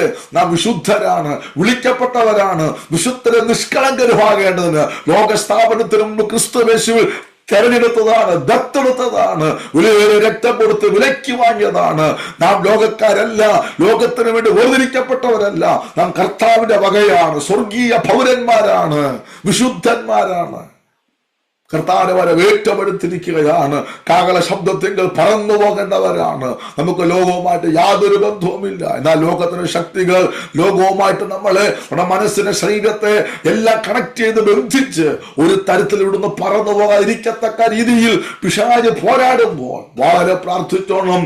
കൈക്കൊണ്ട വിശുദ്ധിയുടെ ഉപദേശത്തിന് വിരുദ്ധമായത് വെളിപ്പെട്ട് വരുമ്പോൾ 2 കൈ നീട്ടി സ്വീകരിക്കരുതേ. പ്രാർത്ഥിച്ച് ആത്മാവിൽ വിവേചിച്ച് മാത്രമേ ഈ ദിവസങ്ങൾ മുന്നേറാവൂ എന്ന് ദൈവസ്നേഹത്തിൽ ഓർപ്പിക്കുന്നു. ഇപ്പോൾ ഞാൻ മനുഷ്യരെയോ, 10ാമത്തെ വാക്യം കൂടെ വായിച്ചാട്ട്. ഇപ്പോൾ ഞാൻ മനുഷ്യരെയോ ദൈവത്തെയോ സന്തോഷിപ്പിക്കുന്നത് അല്ല, ഞാൻ മനുഷ്യരെ പ്രസാദിപ്പിക്കുവാൻ നോക്കുന്നുവോ? ഇന്നും ഞാൻ മനുഷ്യരെ പ്രസാദിപ്പിക്കുന്നുവെങ്കിൽ ക്രിസ്തുവിന്റെ ദാസനായിരിക്കയില്ല. മറ്റൊരു സുവിശേഷത്തിന്റെ പ്രത്യേകത, അതാരെ പ്രസാദിപ്പിക്കുന്നു? മനുഷ്യരെ പ്രസാദിപ്പിക്കുന്നു. പക്ഷേ പൗലോസ് പറയുന്നു, ഞാൻ ആരെയാ പ്രസാദിപ്പിക്കേണ്ടത്? മനുഷ്യനെയാണോ ദൈവത്തെയാണോ പ്രസാദിപ്പിക്കേണ്ടത്? വിശ്വതം പലപ്പോഴും ദൂതുകളൊക്കെ പറയുമ്പോൾ നമ്മൾ ചിലപ്പം പറയും, എന്തിനാ ഇങ്ങനൊക്കെ പറയുന്നു, എന്തിനെങ്കിനൊക്കെ ഇതൊക്കെ പറയുമ്പോൾ സ്തോത്രം. ഈ ഭാഗം പലപ്പോഴും ഹൃദയത്തിനകത്ത് വരാറുണ്ട്. നമ്മൾ ആരെയാണ് പ്രസാദിപ്പിക്കേണ്ടത്? മനുഷ്യനെ പ്രസാദിപ്പിക്കാൻ വേണേ കുറച്ച് മറച്ചു വെച്ചൊക്കെ പറയാം. പക്ഷെങ്കിൽ സ്തോത്രം ദൈവത്തിന്റെ വചനമായിട്ട് പറയുമ്പോൾ നാം മനുഷ്യരെയല്ല പ്രസാദിപ്പിക്കേണ്ടത്, ദൈവത്തെ പ്രസാദിപ്പിക്കുന്നു. മനുഷ്യനെ പ്രസാദിപ്പിക്കുമ്പോൾ എല്ലാത്തിനകത്ത് അഡ്ജസ്റ്റ്മെന്റ് വരും. സാരമില്ല, പോയാൽ ദശാംശം കിട്ടത്തില്ലല്ലോ, പോയാൽ ആള് കുറയുമല്ലോ, നാണക്കേടല്ല, അതുകൊണ്ട് എന്തൊട്ടാലും കുഴപ്പമില്ല, ഇരിക്കട്ടെ, സാരമില്ലെന്നും പറഞ്ഞ് നമ്മളിങ്ങനെ പരുവത്തിൽ വെച്ചിട്ട് പോയിട്ട് കാര്യമില്ല. പഴുപ്പ് ഞെക്കിക്കളയണം. അടി തൊട്ട് മുടി വരെ ശരിയാകേണ്ടത് ശരിയാകണം. തെറ്റ് തെറ്റാണെന്ന് തന്നെ പറയണം, കുറവ് കുറവാണെന്ന് തന്നെ പറയണം. മനുഷ്യനെ പ്രസാദിപ്പിക്കുന്ന മറ്റൊരു സുവിശേഷമുണ്ട്. അത് ദൈവനാമം ദുഷിക്കപ്പെടുവാനായിട്ടിടയായിത്തീർന്നു. പൗലോസ് പറയുകയാണ്, അമിസ്വത്രം, ഞാൻ ക്രിസ്തുവിന് ദാസനായിരിക്കയില്ല. ഞാൻ മനുഷ്യരെ, നാട്ടുകാരെ എല്ലാം പ്രസാദിപ്പിച്ച് എല്ലാവർക്കും ഓഹോ പറഞ്ഞു പോയാൽ, എല്ലാവർക്കും സ്തുതി പാടിപ്പോയാൽ ഒരിക്കലും ദൈവത്തിന് ദാസനായിരിക്കുകയില്ല. സ്തോത്രം. 11-ാമത്തെ വാക്കിന്റെ വായിച്ച് നമുക്ക് പത്രോസിന്റെ ലേഖനത്തിലോട്ട് പെട്ടെന്ന് മടങ്ങി വരാം. ഞാൻ അറിയിച്ച സുവിശേഷം മാനുഷികമല്ല എന്ന് ഞാൻ നിങ്ങളെ ഓർപ്പിക്കുന്നു. ഞാൻ മനുഷ്യരോട് പ്രാപിച്ചിട്ടില്ല, പഠിച്ചിട്ടില്ല, യേശു ക്രിസ്തുവിന് വെളിപ്പാടുകൾ അത്രേ പ്രാപിച്ചത്. അപ്പോൾ ശ്രദ്ധിച്ച്, ഇങ്ങനൊരു സുവിശേഷമുണ്ട് കേട്ടോ. കർത്താവിൽ നിന്ന് പ്രാപിക്കുന്ന, വെളിപ്പാടുകളെ പ്രാപിക്കുന്ന, മാനുഷികമല്ലാത്ത ദൈവികമായ, ദൈവം പഠിപ്പിക്കുന്ന, ദൈവത്തിൽ നിന്ന് പ്രാപിക്കുന്ന ഒരു വചനമുണ്ട്, വെളിപ്പാട് സുവിശേഷമുണ്ട്. അതിന് നിങ്ങൾ വില കൊടുക്കണം. അത് നിങ്ങളുടെ പാപത്തെ ചൂണ്ടിക്കാണിക്കും, നിങ്ങളുടെ കുറവിനെ ചൂണ്ടിക്കാണിക്കും. ആ വചനം ഇരുവായ്ത്തലയുള്ള വാളാണ്. ചിലപ്പോൾ കീറും, ചിലപ്പോൾ മുറിക്കും, ചിലപ്പോൾ അസ്വസ്ഥത ഉണ്ടാകും. പക്ഷെങ്കിൽ അത് ദൈവിക വെളിപ്പാടായതുകൊണ്ട് അത് നിങ്ങളെ നശിപ്പിക്കാനല്ല, നിങ്ങളകത്തുള്ളതിനെ പുറത്തെടുത്ത് കളഞ്ഞ് മുറിവ് കെട്ടി പുതിയ എണ്ണ തേൽപ്പിക്കുവാൻ. ചില സമയങ്ങളിൽ പരിശുദ്ധാത്മാവ് രഹസ്യങ്ങളെ വിരളയുണ്ടും, മറന്നിരിക്കുന്ന വിഷയത്തെ ദൈവത്തിന്റെ ആത്മാവ് വിരളയുണ്ടും. കാരണം ഇത് ആത്മീയ ശുശ്രൂഷയാണ്. പുതിയ നിയമ ശുശ്രൂഷയുടെ പ്രത്യേകത അക്ഷരത്തിന്റെ ശുശ്രൂഷയല്ല, ഇത് ആത്മാവിന്റെ ശുശ്രൂഷയാണ്. അത് ദൈവത്തിന്റെ ആത്മാവ് ചെയ്യും. പ്രസംഗിക്കുന്ന ദൈവദാസൻ അറിയത്തില്ല എവിടെയാണ് കിടക്കുന്നാൽ വചനത്തിന്റെ വെളിപ്പാടിൽ ആത്മാവിൽ സംസാരിക്കുമ്പോൾ അത് ചെത്തണനെ ചെത്തും, അത് സൗഖ്യമാക്കണെ സൗഖ്യമാക്കും, അത് ആശ്വസിപ്പിക്കണനെ ആശ്വസിപ്പിക്കും. അപ്പോൾ വിപരീതമായത്, ദൈവികമല്ലാത്തത്, വ്യാജാത്മാവിന്റെ ഉപദേഷ്ടാക്കന്മാർ, ശുശ്രൂഷകൾ ഉണ്ടെന്നുള്ളത് ദൈവമക്കൾ തിരിച്ചറിയണം. വേഷത്തിൽ മനുഷ്യരാകത്തില്ല, പ്രസംഗത്തിലും മനുഷ്യരാകത്തില്ല. ഇത് മറിച്ച് കളയാനാണ്, ഇത് തെറ്റിച്ച് കളയാനാണ് എന്നുള്ള കാര്യം ദൈവമക്കൾ തിരിച്ചറിയാൻ വേണ്ടിയാണ് ഞാൻ ഈ ഭാഗങ്ങളൊക്കെ ഒന്ന് വേഗത്തിലൊന്ന് വായിപ്പിച്ചത്. പത്രോസ് ലേഖനത്തിലോട്ട് വീണ്ടും മടങ്ങി വന്നാട്ട് ഒന്നുകൂടെ വായിച്ചാട്ട് 2-ാം അധ്യായത്തിന്റെ 1-ഉം 2-ഉം ഒന്നുകൂടെ വായിച്ചാട്ട്. എന്നാൽ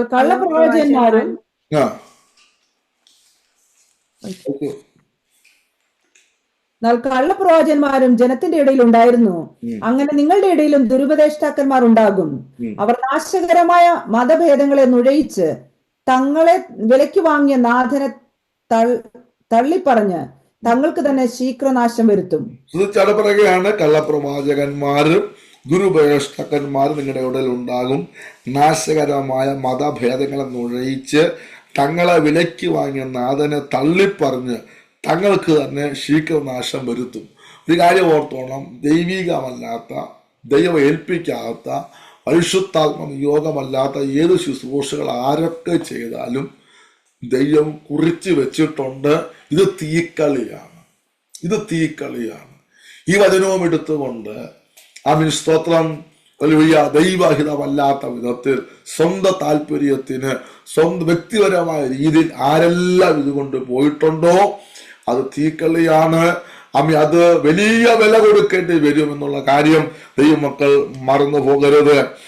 സ്തോത്രം, ദൈവം അനുവദിക്കാത്ത, ദൈവം പറയാത്ത, ദൈവം ഇടപെടാത്ത ആവശ്യമില്ലാത്ത നിയമങ്ങൾ, ആവശ്യമില്ലാത്ത വിഷയങ്ങളൊക്കെ ഇതിനകത്ത് കുത്തിക്കയറ്റി മനുഷ്യനെ ദൈവിക വചനത്തിന്റെ പ്രമാണത്തിൽ നിന്ന് അവരുടേതായ ചില വിഷയത്തിനകത്ത് കണക്ട് ചെയ്ത് ബന്ധിച്ച് കളയുന്ന പല തന്ത്രങ്ങൾ ഇവരുടെ ഭാഗത്തുണ്ട്. നമ്മൾ കുറച്ചുകൂടെ താഴോട്ട് വരുമ്പോൾ അതെല്ലാം കൂടി ഇച്ചിലൂടെ വിശദമായിട്ട് പറയുവാനായിട്ട് ആഗ്രഹിക്കുകയാണ്. സ്തോത്രം. അതിന്റെ പിന്നീട് പറയുന്നത്, അവരുടെ ദുഷ്കാമ പ്രവൃത്തികളെ പലരും അനുകരിക്കും, അവർ നിമിത്തം സത്യമാർഗം ദുഷിക്കപ്പെടും. ശ്രദ്ധിച്ച്, ഇങ്ങനെ പോകുന്ന പ്രത്യേകത, ഇവരെയും അനുകരിപ്പ ഫോളോവേഴ്സ്. ഇപ്പൊ എപ്പോട്ടെ ആര് എന്ത് തുടങ്ങിയാലും 4 മാസം കഴിയുമ്പോൾ നിറച്ച് ആൾക്കാർ. കുറച്ച് പേര് പറയും അത് ഉണർവാണ്, കുറച്ച് പേര് പറയും അവിടെ ഭയങ്കര ദൈവോർച്ചയാണ്. ഇത് ഏത് ആത്മാവുള്ളതാണെന്നുള്ളത് നമുക്കിവിടെ വിഷയമേ അല്ല. അപ്പോൾ എങ്ങനെ നമ്മൾ പണ്ട് പറഞ്ഞാൽ അമ്മയെ തല്ലിയാലും 2 പക്ഷമെന്ന് പറഞ്ഞതുപോലെ എന്ത് വിഷയമുണ്ടെങ്കിലും കൂടാൻ ആൾക്കാരുണ്ട്. ഇതാണ് ഏറ്റവും സങ്കടകരമായ കാര്യം. സത്യത്തിൽ നിന്ന് എവിടെയൊക്കെ നന്നായിട്ട് ആരാധിച്ച് പ്രാർത്ഥിച്ച് കൃപയിൽ നിന്നവർ ഇങ്ങനത്തെ ചില വിഷയങ്ങൾ വന്ന് കണ്ട് എന്നാൽ പെട്ടെന്നൊരു വിടുതല കിട്ടും, ഒരു ആശ്വാസം കിട്ടും, ഇതാണ് നല്ലതെന്നൊക്കെ പറഞ്ഞ് ചാടിപ്പോവും. സ്തോത്രം. അപ്പോൾ ഇവരെ അവരെ അനുകരിക്കുക മാത്രമല്ല, അവരുടെ ദുഷ്കാമ പ്രവർത്തികൾ ദൈവഹിതമല്ലാത്ത സ്തോത്രം വളരെ വിശുദ്ധിയോടെ ദൈവത്തോടെ നിന്ന പലരും ഈ വക വ്യക്തികളുമായി കണക്റ്റഡ് ആയിട്ട് വളരെ മ്ലേച്ഛകരമായ പല വിഷയത്തിനകത്ത് പോയി ബന്ധിക്കപ്പെട്ട് അടിമപ്പെട്ടു പോയ വിഷയങ്ങൾ വ്യക്തിപരമായി അറിയാവുന്ന വ്യക്തിയാണ് ഞാൻ. ആവേശത്തിനെടുത്ത് ചാടിയതാണ്, ആവേശത്തിന് പോയതാണ്. പിന്നെ നിലയും വിലയും എല്ലാം മറന്നു, വന്ന വഴിയെല്ലാം മറന്നു. ഇപ്പം കണ്ട മന്ത്രിമാര് പോകുന്ന പോലെ ഇവരെല്ലാം പോകുന്നു. മന്ത്രിമാർക്ക് ഇച്ചിരൂടെ താഴ്മയും വിനയമുണ്ട്, അതിനേക്കാളും പവറാണ്. മറ്റൊരു വിധത്തില്ല, അത് പോട്ടെ, വേറൊരു വിഷയമാണ്. എന്നാൽ പല വിധത്തിലുള്ള വിഷയത്തിനകത്ത് കുടുങ്ങി, പക്ഷെ പുറത്ത് വളരെ ശക്തന്മാരായിട്ടാണ് അറിയപ്പെട്ടുകൊണ്ടിരിക്കുന്നത്. ഇങ്ങനെ കുടുങ്ങി കിടക്കുന്ന ഒരുപാട് പേരുണ്ട്. അവരും പാസ്റ്റർമാരാണ്, അവർക്കും സഭയുണ്ട്, അവർക്കും സംഘടനയുണ്ട്, അവർക്കും ഫോളോവേഴ്സ് ഉണ്ട്. എന്റെ പൊന്ന് പ്രിയപ്പെട്ടവര്, നമുക്ക് തന്നെ അറിയത്തില്ല, ഇത് വല്ലാത്ത ഒരു കുടുക്കിലൂടെ ആത്മീയകോളം കടന്നു പോകുമ്പോൾ എല്ലാം കേൾക്കുന്ന പൊന്നു സഹോദരങ്ങളെ, നിങ്ങൾ പ്രാർത്ഥിക്കണമേ, ദൈവഹിതമല്ലാത്തവരുമായി കണക്റ്റഡ് ആകരുത്. ദൈവഹിതമല്ലാത്ത ഒരു വ്യക്തി ദൂതുമായിട്ട് പെരയ്ക്കകത്ത് കയറരുത്. ദൈവം അയക്കാത്ത ഒരു വ്യക്തി ദൈവസഭയ്ക്കകത്ത് വരരുത്. ദൈവം ഏൽപ്പിക്കാത്തൊരു ശുശ്രൂഷ ആരും ചെയ്യരുത്. ശക്തമായിട്ട് പ്രാർത്ഥിച്ചോണം. അല്പം താമസിച്ചാലും പരിശുദ്ധാത്മാവിന്റെ ശുശ്രൂഷയ്ക്ക് വേണ്ടി നമുക്ക് ഏൽപ്പിച്ചു കൊടുക്കാം, ദൈവാത്മാവിന്റെ നടത്തിപ്പിന് വേണ്ടി ഏൽപ്പിച്ചു കൊടുക്കാം. വളരെ ആഴമേറിയ അനേക കാര്യങ്ങൾ തുടർന്നുള്ള ഭാഗങ്ങളെല്ലാം നമുക്ക് ധ്യാനിക്കാനുണ്ട്. ആരും മിസ് ചെയ്യരുത്. എല്ലാവരും എല്ലാ ആഴ്ചയും കടന്നു വരാമെങ്കിൽ തുടർമാനമായി ധ്യാനിക്കുമ്പോൾ പല കാര്യങ്ങൾ നമുക്ക് പഠിക്കുവാനായിട്ട് ഇടയായിത്തീരും. സമയം നമ്മുടെ മുൻപിൽ കടന്നുപോയല്ലോ. ഒരു വാക്ക് പ്രാർത്ഥിപ്പാൻ ആഗ്രഹിക്കുന്നു. എല്ലാ ദൈവമക്കളും കണ്ണുകളെ ദൈവസന്നിധിയിൽ അടച്ചാട്ട്. കള്ളപ്രവാചകന്മാര്, ദുരുപദേഷ്ടന്മാര്, സത്യം ലഭിച്ച വചനത്തിൽ ഉറച്ചു നിൽക്കുന്ന സഭയോട് പറയുകയാണ്, നിങ്ങളുടെ ഇടയിൽ ഉണ്ടാകും. അവർ നിമിത്തം ദൈവനാമം ദുഷിക്കപ്പെടും. സ്തോത്രം. ഇന്ന് പകൽക്കാലം പ്രിയരെ, കഴിഞ്ഞ കാലഘട്ടത്തിൽ ഒന്നുമില്ലാത്ത വിധത്തിൽ ഈ കാലഘട്ടത്തിൽ ദൈവനാമം ദുഷിക്കപ്പെട്ടുകൊണ്ടിരിക്കുകയാണ്. ദൈവസഭകൾക്കകത്ത് ഭിന്നത, കുടുംബങ്ങൾക്കകത്ത് ഭിന്നത. സ്വന്തം വിശ്വാസി എന്ന് പറയുന്നവർ, ദൈവദാസന്മാരെന്ന് പറയുന്നവർ, അവര് കാട്ടിക്കൂട്ടുന്ന വിഷയങ്ങൾ, അവരുടെ കുടുംബത്തിലെ വിഷയങ്ങൾ, സഭയിലെ വിഷയങ്ങളൊക്കെ ഇന്ന് സോഷ്യൽ മീഡിയയിലൊക്കെ മറ്റു ജാതികൾ പറഞ്ഞ് പരിഹസിക്കത്തക്ക രീതിയിൽ ദൈവനാമം ദുഷിക്കപ്പെട്ടുകൊണ്ടിരിക്കുമ്പോൾ നമുക്ക് പ്രാർത്ഥിക്കാം. ഈ ദൈവികമല്ലാത്ത പ്രവർത്തനങ്ങളെ ദൈവത്തിന്റെ ആത്മാവ് കൈകാര്യം ചെയ്യേണ്ട, ദൈവം അയക്കാത്ത, ദൈവ നിയോഗമില്ലാത്ത, ദൈവം എഴുന്നേൽപ്പിക്കാത്ത ഒരു ദൈവദാസന്മാരെന്ന് പേര് പറയുന്ന ഒരു വ്യക്തികളുമായി നമ്മുടെ ദൈവമക്കൾ കണക്റ്റഡ് ആകരുത്. എല്ലാവരും ഒന്ന് പ്രാർത്ഥിച്ചാണ്ട്. ഒരു പരമാർത്ഥികളും ഇങ്ങനെ വഞ്ചനയുടെ ആത്മാവിൽ ബന്ധിക്കപ്പെട്ടു പോകരുത്. ഒരു കള്ളപ്രവാചകന്മാരാൽ നമ്മുടെ കുടുംബങ്ങൾ വഞ്ചിക്കപ്പെട്ടു പോകരുത്. ഒരു ദുരുപദേഷ്ടക്കന്മാരാൽ നമ്മുടെ പ്രിയപ്പെട്ടവർ ബന്ധിക്കപ്പെട്ടു പോകരുത്. യേശുവിന്റെ അധികാരമുള്ള നാമത്തിൽ സ്വർഗ്ഗ പിതാവേ, ഇന്നൊരു രാത്രിയിൽ ദൈവസഭയെ ഏൽപ്പിക്കുന്നു. ഞങ്ങളുടെ യൗവനക്കാരെ, കുഞ്ഞുങ്ങളെ എല്ലാം ഏൽപ്പിക്കുന്നു. ഈ വചനം കേൾക്കുന്ന എല്ലാവരെയും ഏൽപ്പിച്ചു പ്രാർത്ഥിച്ചു. ഏതെങ്കിലും ഭവനങ്ങൾ കർത്താവേ ദൈവഹിതമല്ലാത്ത ദൂതുകൾ കേട്ട് ബന്ധിക്കപ്പെട്ടു പോയെങ്കിൽ യേശുവിന്റെ നാമത്തിൽ ആ ബന്ധനങ്ങളെല്ലാം അഴിഞ്ഞു മാറട്ടെ. ദൈവഹിതമല്ലാത്ത കർത്താവേ വ്യക്തികളുമായി ആരെങ്കിലും കണക്റ്റഡ് ആയിട്ടുണ്ടെങ്കിൽ ആ ബന്ധനങ്ങൾ ഇന്ന് ആ ബന്ധം ഇന്നു രാത്രികാൽ യേശുവിന്റെ നാമത്തിൽ അഴിഞ്ഞു മാറട്ടെ. കർത്താവെ, ആത്മാവ് തന്നെ നയിച്ചാട്ട് ആ സത്യത്തിലേക്ക് യഥാർത്ഥ ദൈവകൃപയിലേക്ക് ജനത്തെ വളർത്തുമാറാക്കണമേ. അവൻ ദൈവത്തിന്റെ ഉപദേശത്തെ വെളിപ്പെടുത്തി കൊടുക്കണമേ. ക്രിസ്തുവിന്റെ ഉപദേശത്തിൽ നിലനിൽക്കാതെ അതിര് കടന്നു പോകുന്ന ഒരുവനും പിതാവുമില്ല പുത്രനുമില്ല എന്നുള്ള തിരുവെഴുത്ത് പോലെ മരണം വരെയും ക്രിസ്തുവിന്റെ ഉപദേശം നിലനിൽപ്പേണ്ടയാക്കണമേ. അല്പ ഉയർച്ചയ്ക്ക് വേണ്ടി, പെട്ടെന്നുള്ള ലാഭത്തിന് വേണ്ടി, സന്തോഷത്തിന് വേണ്ടി ആരും വചനം വിട്ട് മറിയുവാനിടയാകരുത്. മറ്റൊരു സുവിശേഷത്തിലേക്ക്, വിപരീത സുവിശേഷത്തിലേക്ക് ആരും തിരിയുവാനിടയാകാതെ വണ്ണം അവസാനം വരെയും വചനത്തിനോട് വില കൊടുക്കാൻ സഹായിക്കണമേ. ദൈവഹിതമല്ലാത്തതിനെ തിരിച്ചറിയാനുള്ള ദൈവകൃപ ജനത്തിന്റെ മേൽ കർത്താവ് പകരണമേ. എല്ലാ വഞ്ചനയുടെ ആത്മാവിനെ ശാസിച്ച് പ്രാർത്ഥിക്കുന്നു. ദൈവസഭയെ, കുടുംബങ്ങളെ എല്ലാം രക്തത്തിൽ മറയ്ക്കുകയാണ്. ദൈവത്തിന്റെ ആത്മാവ് സൂക്ഷിക്കണമേ. ദൈവത്തിന്റെ ആത്മാവ് ഞങ്ങളെ ശക്തീകരിക്കണമെന്ന് പ്രാർത്ഥിക്കുന്നു. പിതാവിന്റെയും പുത്രന്റെയും പരിശുദ്ധാത്മാവിന്റെ നാമത്തിൽ ജനത്തെ അനുഗ്രഹിക്കുകയാണ്. യേശു കർത്താവിന്റെ നാമത്തിൽ തന്നെ. ആമേൻ, ആമേൻ.